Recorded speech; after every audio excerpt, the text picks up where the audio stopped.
Welcome back to Wave Work Stress Goodbye with me, Luke Richardson. Today, I'm really pleased to welcome Kate Winslow to the podcast. Kate is a personal coach for teens and parents, supporting families to thrive by sharing a deep understanding of how our experiences create from the inside out. Her work helps both young people and parents navigate pressure, emotion, and challenge with far more clarity and compassion. Kate also brings an extraordinary personal story. She emigrated from Russia to the United States at just 16 years old and faced significant hardships along the way, including being held at gunpoint, periods of homelessness, and experimenting with drugs. Through education, insight, and resilience, she was able to turn her life around, build a family, and dedicate her work to helping others find stability and understanding in their own lives. I'm absolutely delighted to have Kate here. I'm really looking forward to exploring her experiences, her insights, and the wisdom she's gained along the way. Please welcome Kate Winslow. Thanks, Luke. Thanks for having me. Appreciate it. Nah, pleasure, pleasure.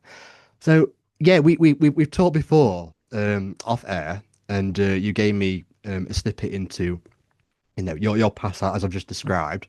Do you want to go back there again, and so the listeners can hear your story of what happened when you were younger and your journey from emigrating from to the United States from Russia and what I've described, what you went through and what you experienced and how you've come to see that understanding now. Now you're doing what you do.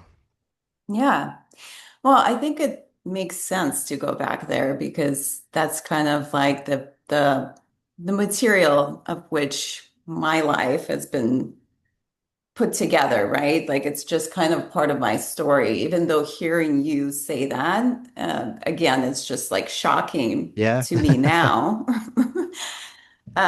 Because it just sounds so like extreme, but obviously when I was experiencing that, I didn't feel that way. I felt like it was just my experience. I was just living life and given the circumstances. But yeah, my story is that I was born in Russia and at age 16 immigrated with my immediate family, which is, my mom, dad, and my sister to the United States. We didn't really know anyone here in the United States where I am now.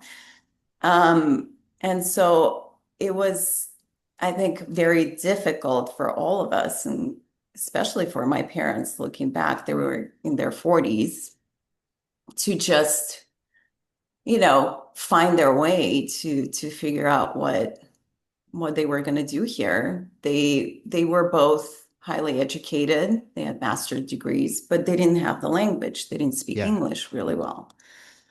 And the reason why we immigrated, I think that's important to mention, is because we won a green card. Like none of us expected to do this, so we didn't really actually prepare for this journey.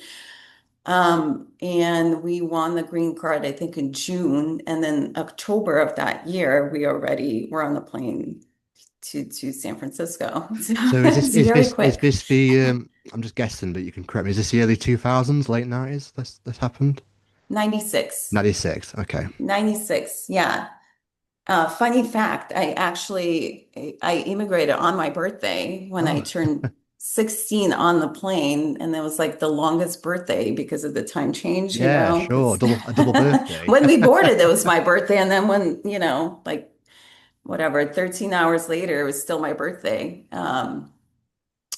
But anyway, so that happened, and then when the excitement wore off, being in the new country and meeting all these new people, the reality kind of set in. Like, what do we do for a living? Where do we live? What school do I go? And how do I manage that? Not knowing the language. And probably after like the first couple of years were just like a blur to me. I really missed being back home with my friends. I had a boyfriend at the time. And I didn't know anyone here. So it was just like me struggling to make friends, me struggling to assimilate, me struggling to actually understand what the teachers were saying at school, and just like not knowing, I didn't really have an understanding of like what was going to happen next or how this is going to resolve. I just saw that it was like a lot of hard work for me. So my solution to that was to get involved with like this bad crowd. And that was back in the 90s. And that's when the rave scene just started. So there was a lot of this trancey music, and there was a lot of, ravers and going to raves, and it was all underground and like secretive and fun to me, at 17, 18. Um, and so I thought it was a good idea, to just kind of join that crowd and have fun and experiment with drugs. And then I fell in love with this guy, and he was also in the scene. And so it's just like, oh, now finally I feel accepted because, when you're on drugs and when you're dancing, you don't really have to speak English, or you don't have to like make connections, right, with people. It just Sure. kind of naturally happens. So that took me down a very interesting road because I made a connection that if I'm not feeling great, I can just take drugs to make myself feel better. And that worked really well. For anyone who experimented with drugs, they would know what I'm talking about. It works really well. It works instantly. You instantly feel better. And I thought that that worked for me. I'm just going to keep doing that. And so I ended up kind of experimenting with harder drugs as well, and ended up becoming a heroin addict at age 19. And that in itself kind of led me into the homelessness, the hardship, and everything else that you listed in the beginning. No, I mean, a teenager goes through a lot in normal, well, in say, quote, in normal circumstances. So to move to Right. a country as big as America and have all these different experiences and, not know the language. And like you say, the first 2 years were quite a blur for you. That's a lot going on for a teenager. So I've got a lot of empathy for you having that experience back then. Thank you. I No, appreciate it. and Yeah. also, I was reading Matthew Perry's book that he wrote before he died over Christmas. I got it for Christmas, or was it my birthday? One of them. I read it over Christmas, and I've never been a drug addict personally, but you're absolutely right. The way he describes how he escaped certain things in his life, he said that alcohol and drugs were his way of coping with it. He was like, "Oh, I feel really good taking this. This is it. This is the thing I've been looking for to get to where I want to be." And of course, of course, we won't talk about Matthew Perry too much, but long story short, he's really struggled to get off the addiction, as we all know. And Hmm. you're right. You're right. A lot of people do turn to these substances because they think that's their way of coping. Well, if you think about it, it's sort of like an escape button. It's like, do you want to get away? Yeah. Just do this. And it will instantly transform your experience of life. And what I'm realizing now that I'm 45 years old and have lived, a longer period of time is that what had happened to me was that I just didn't learn, I didn't know that I could just feel the feelings. As a teenager, I think a lot of the times we're not really taught that, you know, the experience of life is both positive and negative. Somehow, I thought that it was supposed to be just positive all the time. And, that negative part, I don't want that. Yeah, That, yeah. that I don't want. I don't think you're the only one who thinks that. I think that too. And so when I immigrated and I encountered all this hardship, right? All this negative experience, I was like, I don't want any of this. I don't feel good experiencing these feelings. And instead of just seeing it for what it is just a negative feeling. It's just a negative emotion that is transient, right? I know now that it's transient. It's like it's meant to come through me and not stay.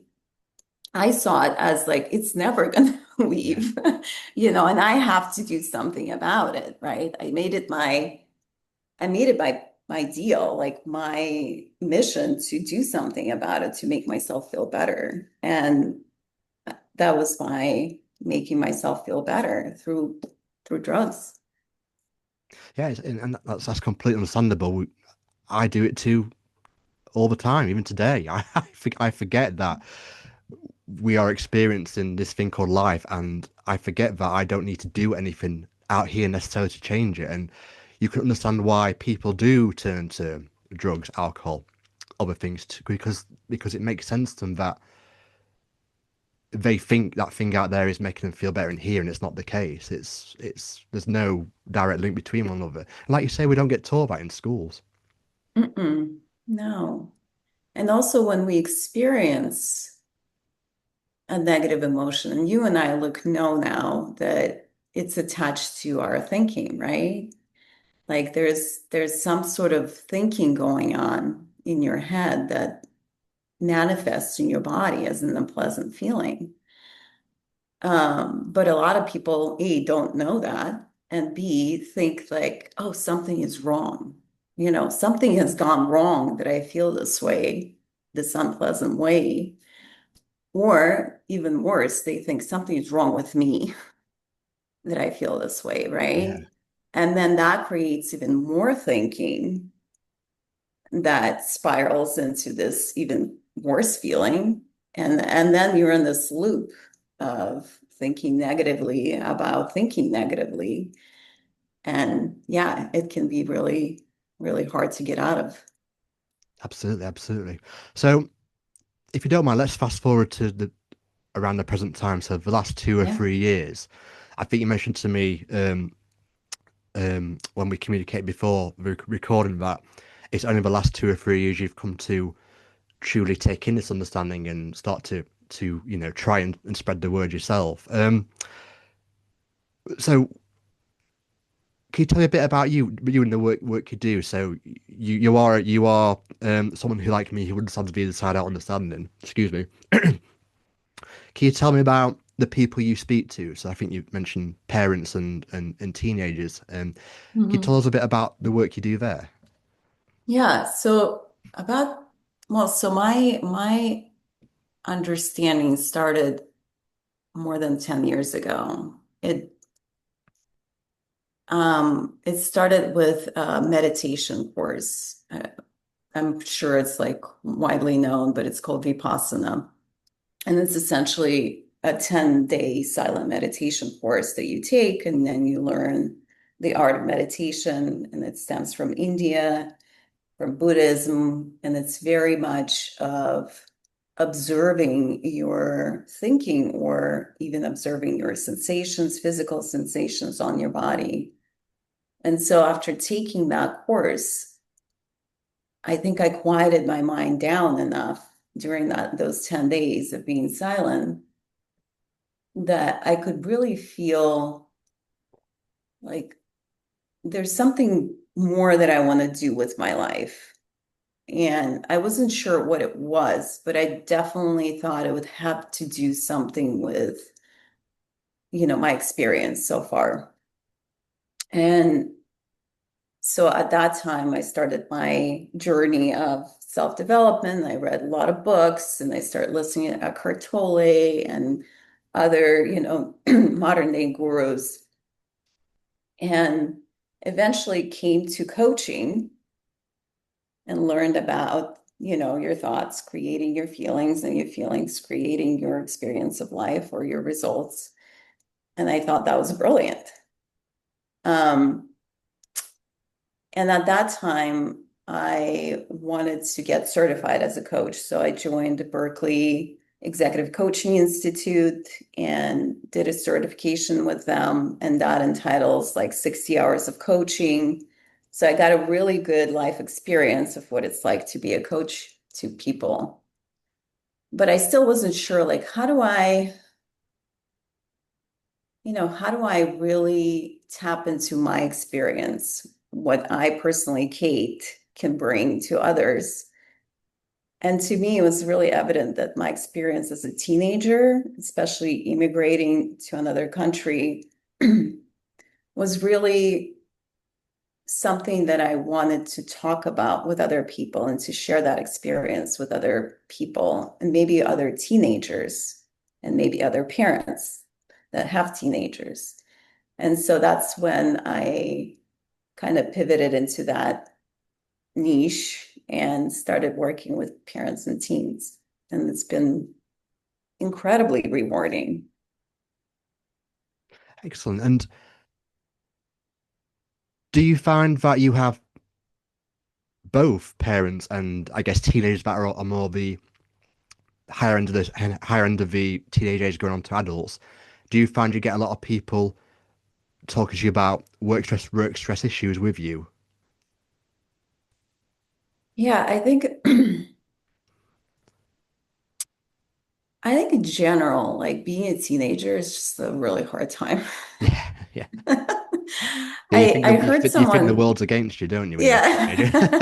yeah.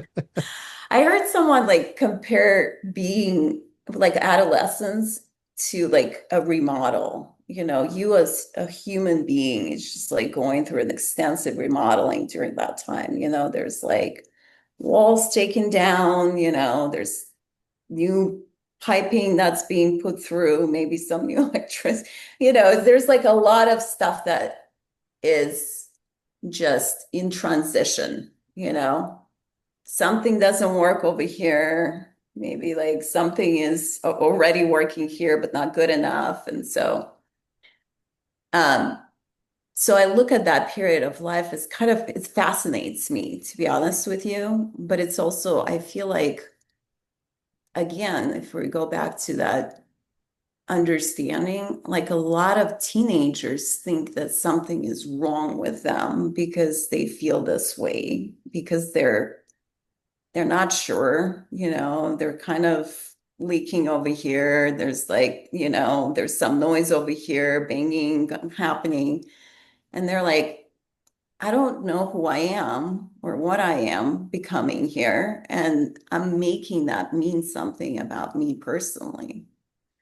And that to me, like, that's where an opportunity for a parent or a coach to come in and to hold space for them and to just, you know, believe that, listen, this is totally normal. What you're going through, this remodel situation, is totally normal. We've all gone through it. Like the idea is like, don't get carried away with this thinking, right? That something has gone wrong and see it for what it is. Like take a step back and see it for what it is. You're just going through a hard time. Yeah, yeah. I was born in 1988, so I'm 37 now. I'll be 38 this year.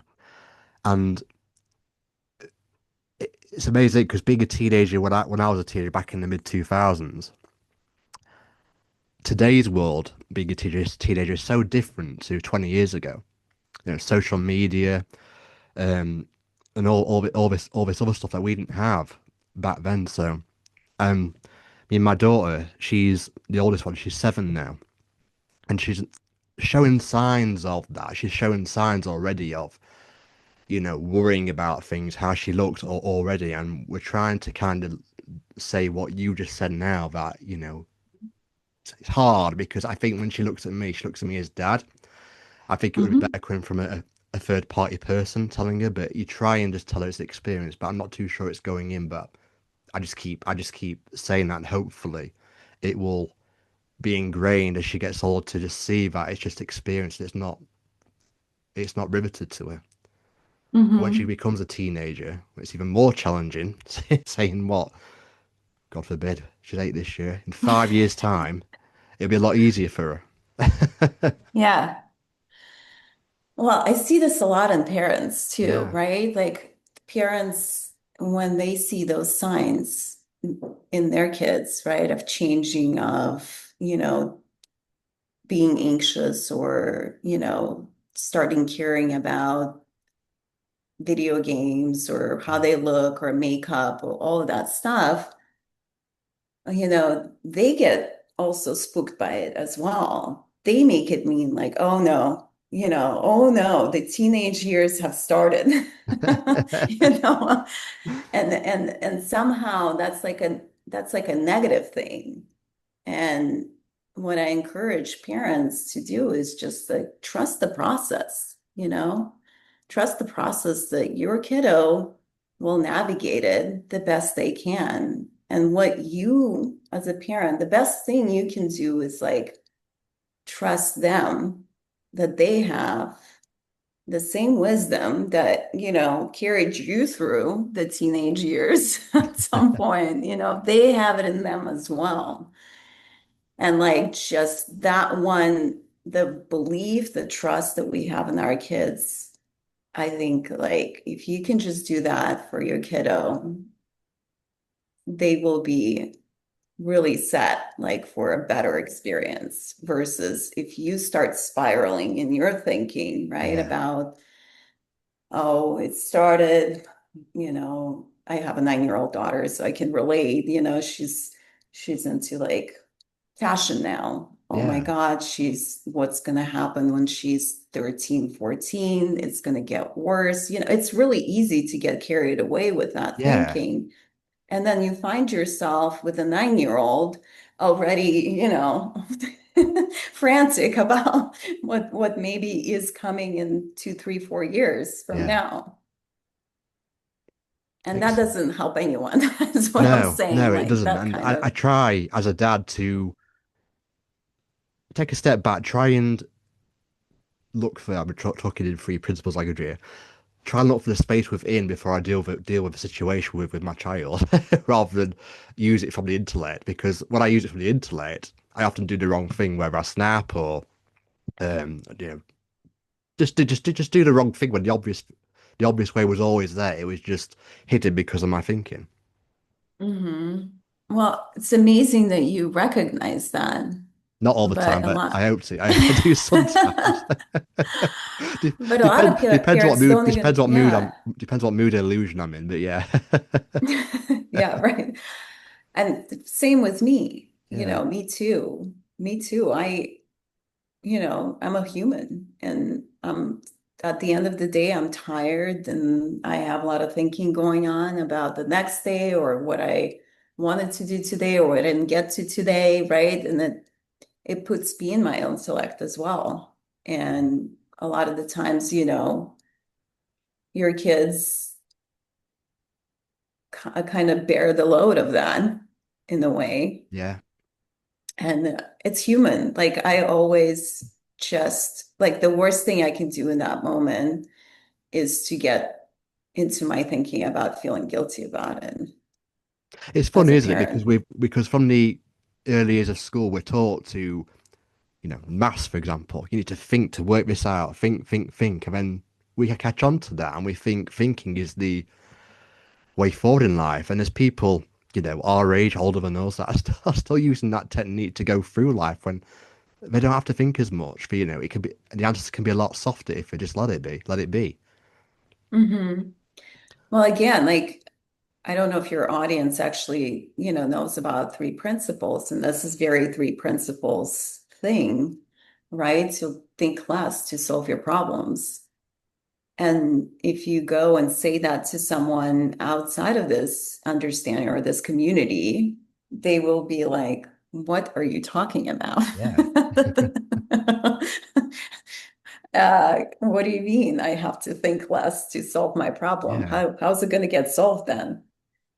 Yeah, because my point Right? we're just taught to think, and it just seems it feels unsafe not to think. Very unsafe. Yeah, yeah. Like, So you can understand if what's going to happen? someone's been brought up like we all have been, just to think our way through life, then you will be quite scared about that approach. Hmm. Yeah, I mean, I was raised by very intellectual parents myself, and it was from the very early age, it was all about education. It was all about getting Yeah. good grades, getting into good school, getting, a good degree. And I, of course, rebelled against all of it. But looking back, I think there was a lot of weight put onto the intellect. Yeah. And when I came across this understanding, And I actually experimented with dropping out of my intellect. My heart was beating so fast. Like I was so terrified of the unknown, Yeah. right? Because to drop out of your intellect, to stop intellectualizing something is to drop in deeper.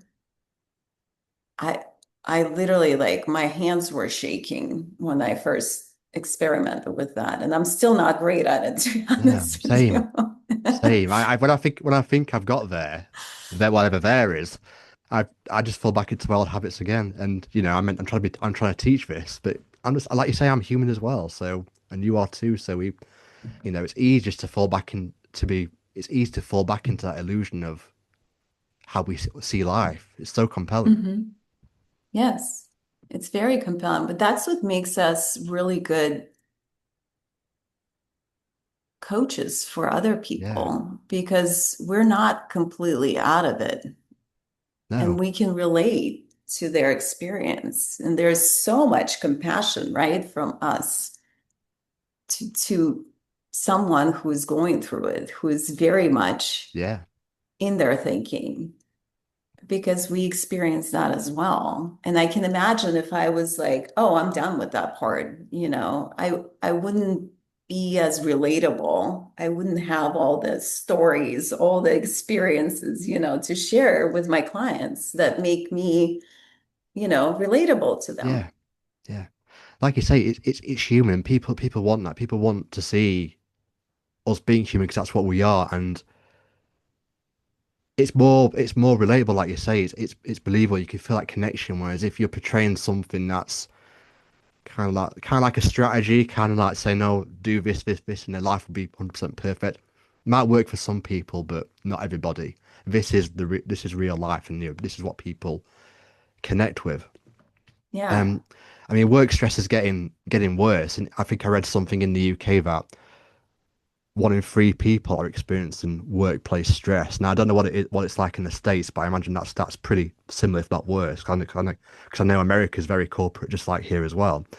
Um, if anyone's listening that's suffering from work stress, what would you say to them? What would you say I came to you and I had as you as my coach and I had a work stress problem? What would you be saying to me to make me see life like we're trying to point to? Yeah, this is an interesting question because I can relate to this so much. My husband just started a new job. And so he is like in the thick of it, in the thick of like work related stress because there's a lot of moving parts. He's Yeah, new. There was very little training. He's been, kind of dropped into these projects and having to run them. And so I think I personally really struggle with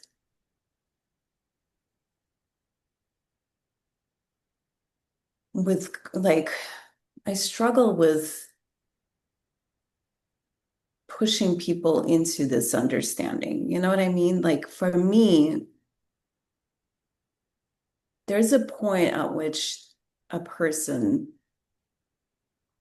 like they have to ripen to that point. yeah, It's almost like if you're not there yet, what I'm saying is complete gibberish. Like yeah, there's some people that are listening to us right now and they don't know what we're saying. They're probably stopped listening already, but there are some people that are ripened enough. They're at a stage where they're able to hear more.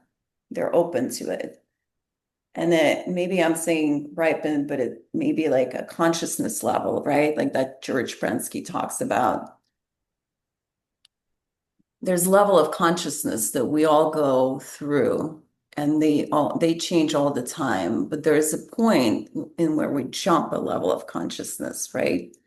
You and I experienced that because we now have this understanding of three principles. And it's like, I think, impossible to understand it without jumping to that yeah, level of consciousness. And so I feel like there are people that are right there, they're kind of like hovering and they're ready. And when they hear something, we call it they have an insight, right? They have a new thought about something that they've never seen before. They've never seen it that way before. And all of a sudden they see it like that. Yeah. It's very instant. It's a new thought. And that's when that jump in the level of consciousness happens. And so for me, if there are some listeners that are experiencing this work stress and they're just hovering, all we can do is to talk about what we know. Yeah. Like, and this is exactly what this conversation has been about. I'm telling you from my experience what I understood for myself, and you're telling me what you understood for yourself. And when we do that, people are able to hear something new for themselves.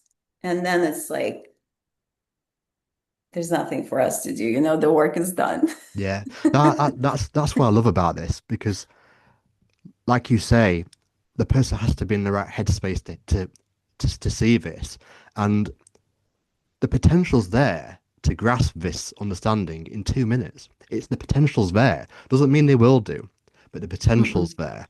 And I know exactly what you mean because on not my previous podcast episode, my last one, my last solo one, I told the listeners at the start to basically turn the tape off if you were in the right headspace because you're gonna miss it. I said Mm-hmm. pause the podcast, come back to it later on when you're in a place where you have space to take this in because you'll hear it more. Or if you didn't quite catch it, what I'm saying, listen to it again because it's true.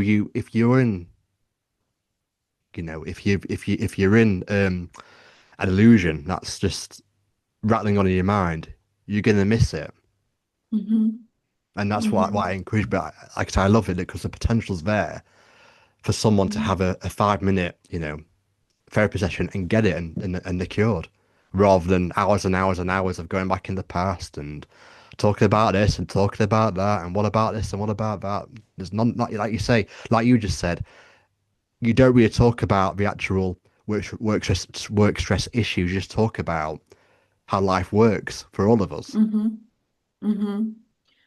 Yeah, you just point to what you understand, Yeah, what you've understood for yourself. Like, and somehow people feel when it's true.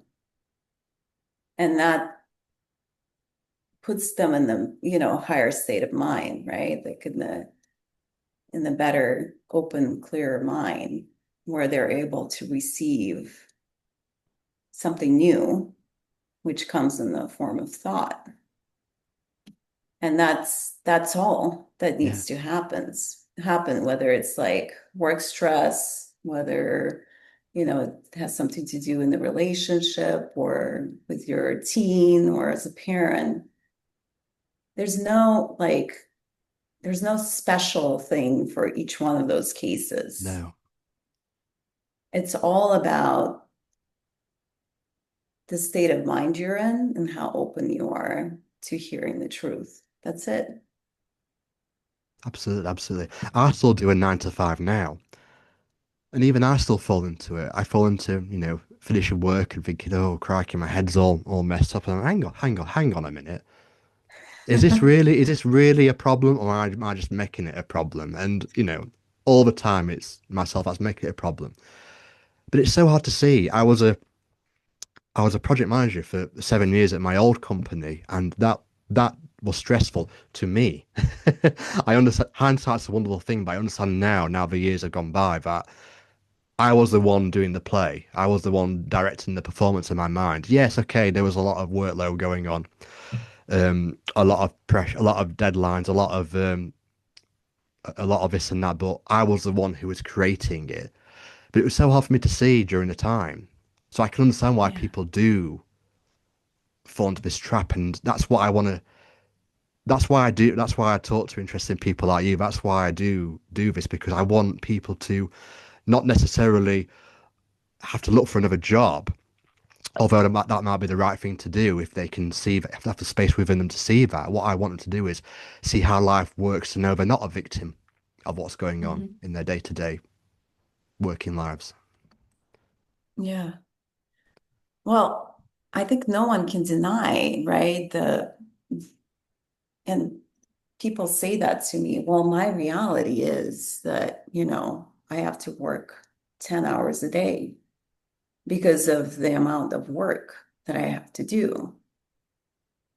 And that's true, that's real, right? The illusion comes from when you start thinking about that, right? That's when we come into suffering because well, we redo that. One sec. Absolutely, take your time.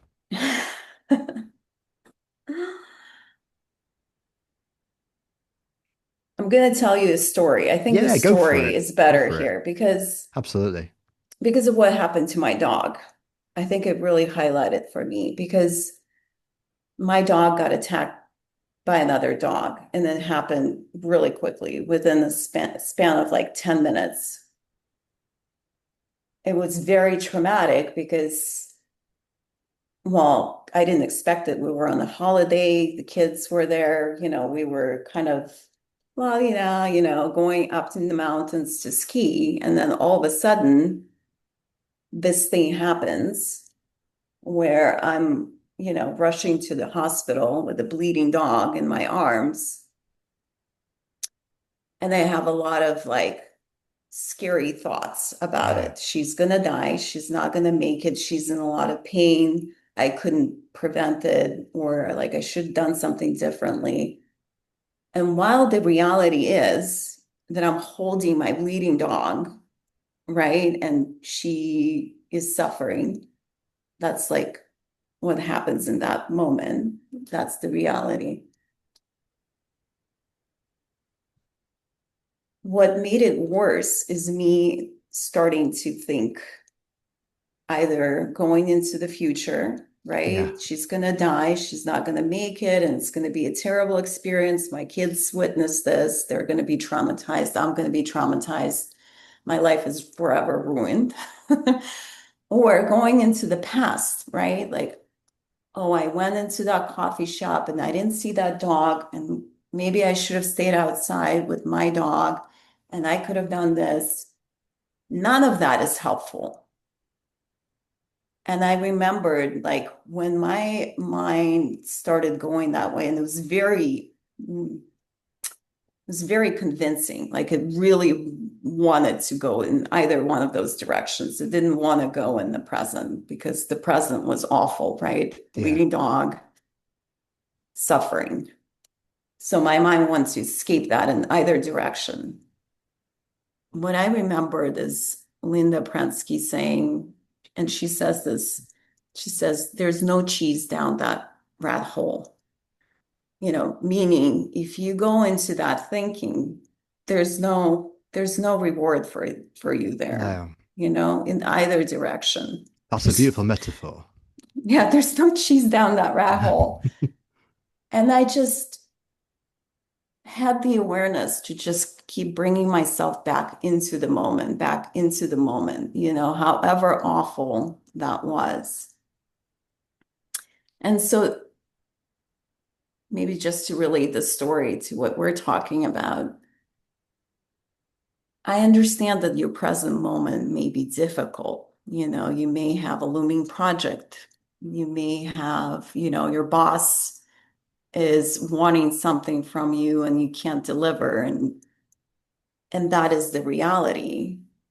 But when you start thinking about that into the future, that means I'm gonna fail, I'm gonna get fired, I'm gonna feel awful about myself, or you go into the past, I should have done this, I should have worked more on this. There's no cheese down that rat hole. No. You're just making your experience so much worse by doing that. And another friend, when I was going through it, really said something that stuck with me. She said, if you just stay with that experience, however awful it is, in the present moment, it has nowhere to go but through you. Yeah. None of this is permanent. Our experience of life is created moment to moment. And that's a good news. Yeah. That's a really good news because whether you're having an amazing moment or you're having a terrible moment, guess what? The next moment it can change. And that's a lot of hope, Yeah. for anyone. A lot of relief as well. Like you say, good news and Yeah. relief. Yeah. For the benefit of of a listeners, can you confirm your dog's okay now? My dog is just fine. She's recovered really well and she's back to her old self. Ah, So, yeah. no, that's excellent. That's excellent news. Um, But did that make sense, Luke, what I yes, said? it did. It did. It was actually beautifully put, and you can understand, Kate, why you were going into the future and the past. We all do. I do it. You know, our next door neighbours will do.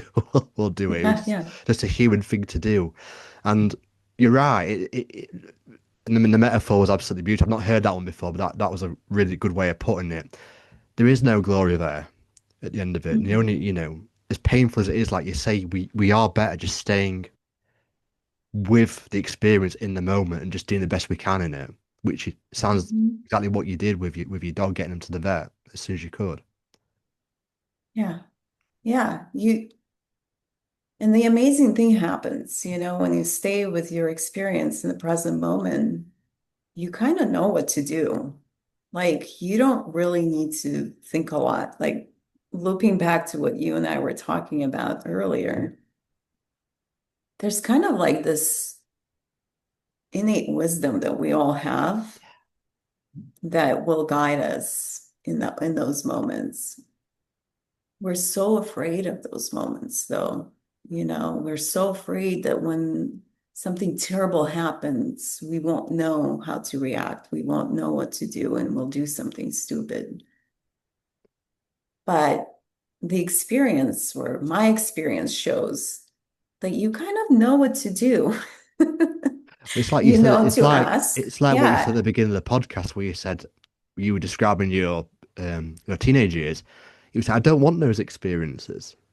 And like you say, those experiences are gonna happen. But if with understanding, like you say, we have the wisdom to deal with them. Yeah. And that's beautiful, Luke, because going back to teenagers, like that's what they're lacking. Yeah. They're lacking that trust, they're lacking that belief that they know, that they will know, that they have that wisdom within them to know what to do.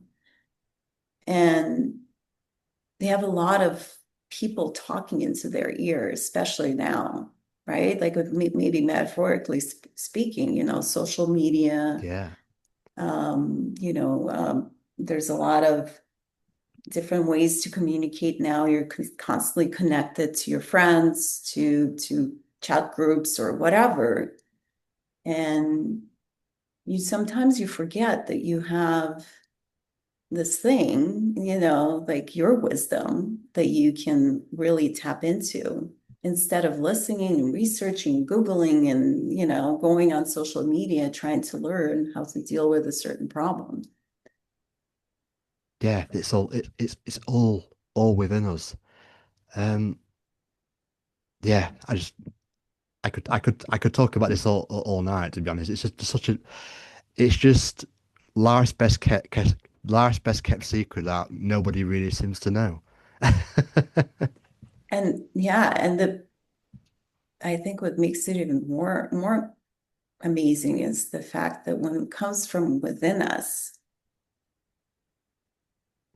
it's just lands differently, it lands differently. You believe that so much more, right? When you come to this solution yourself and it feels true to you, you're so much more likely to stick with it than, if your parent told you this or your friend told you this or you found an answer online and you're trying it out. It just hits differently. I think when you get an insight like me and you have had enough to want to share it with other people, it's very hard to lose it. Yes, you will lose it because we're human, like we said, and we'll get lulled into our heads and we'll see our experience is really real. But once you know, I think Sid Banks said this as well, it's very hard to lose it when you know. Does that make Yeah. sense? Yeah, it does make sense. I was actually listening to Aaron Turner today. I don't know Oh, if you know excellent. who he Yeah, is. yeah, I've listened to a few of his recordings before. And he said this funny thing that kind of stuck with me. He said, people that are new to this understanding, when they forget, you know, they come back and they're like, kind of like, they're like, oh, shoot, I forgot. I'm going to beat this. I'm going to beat this system, right? But people who have been in this understanding for 40 or whatever, however many years, they forget and they are like, oh, that's part of the game. Yeah, They kind of accept the fact that being human means that we will forget. We will get carried away and we will think that our thinking is like the reality. And then you'll remember all of a sudden, it's like just the next best thought, right? Like, yeah. I'm carried away right now. And like just having that understanding lets you come back to that, kind of reset state of being, of remembering.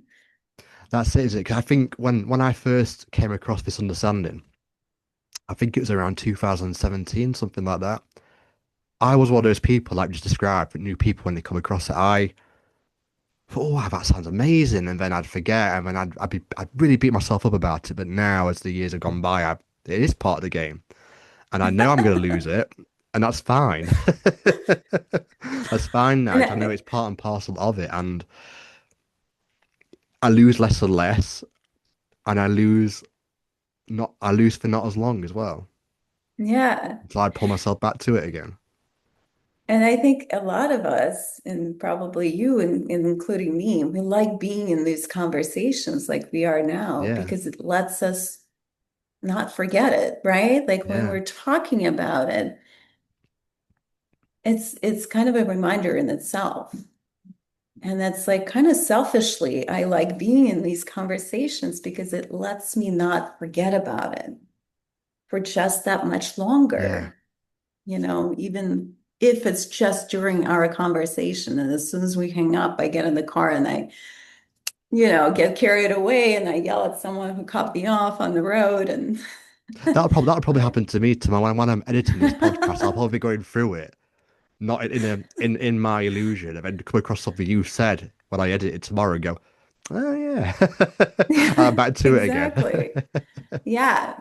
There will be a moment like, oh, the external, whatever is happening externally is dictating my experience right now. It's like whether it's my kid, being in the bad mood or my, whatever, my husband being grumpy and I'm like, oh, I wish he was different. I wish he was in a better mood because that makes me feel worse. Right now, I see it as an illusion, right? But, In the moments, hopefully it's when totally I, different, though, isn't yeah, no one guarantees this when I get home. So, it? Well, it's been an absolute beautiful conversation, Kate. I'm going to give you the chance now to tell us about your plans for 2026. What's on your agenda this year? What's your mission? yeah. Wow. So I'm currently in the Pransky How to Be a Coach course. So that's going to last for about 7 months this Oh, year. wow. And I'm really excited about it because we also have a little community, our group of people that we all get together. So I'm in a constant state of learning. I'm still running my practice as a coach. And if people want to get in contact with me, it's just essentially winslowcoaching.com. And yeah, I'm just out here learning myself. And as much as I learn, I then like to share it with other people. And sometimes it's helpful and sometimes it's not. But I'm here for all of it. Just part of the game. It is part of the game indeed. Thank you for sending that email address. What I will do when I edit and upload, I will put your email address and Instagram details in the notes section. So if people are interested in getting in touch with you, they'll be able to see and do Oh, exactly can that. I plug in something? Sorry. Yeah, go for it. Yeah, Yeah. I have a monthly free coaching circle that I do for parents and yeah. teens. And so it's every third Friday of each month. And they can also find it on my website if they want to do that. But it's a free hour where people drop in and with whatever on their mind, and we get together and we talk, and sometimes they feel better. Which is what we And try that's and the do. hope. Yeah. Did you say you had a website as well as Instagram? I'll put the website link in there Yeah. too. Yeah, okay. It's Is it on the Instagram winslowcoaching.com. page? Yes. Yeah. So what I'll do is I'll put your email address on there, your Instagram and your website in there as well. So everything's locked in there. Thanks, Luke. Thanks for No, having me. no. Thank you for coming on. I can't believe it's been an hour. Has it I really? just had so much fun. Wow, that's gone on quick. The clock's up there, and I haven't looked at it once. So Yeah, I didn't it's even been know it just was an about an hour. hour. Well, that's Well, amazing. thank you very much for taking the time to talk to me. This Anytime. afternoon for you, evening for me. Thank you very much. Thanks, Luke. Appreciate it.